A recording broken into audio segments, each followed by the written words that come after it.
Hello everyone, welcome back to another video. Today I will show you how to see emergency contacts on Android. So here you can just open the phone settings and I will just search tab for emergency contact. So here you can see the emergency SOS. So I will just click to emergency numbers.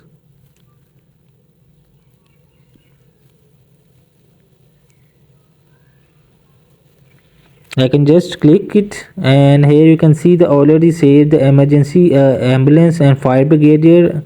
So I will just click to add more my personal numbers.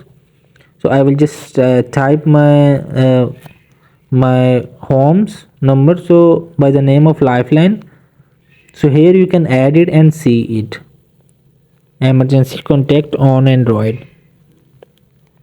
Hope this video helped you. Please don't forget to like and subscribe and get notified for more videos.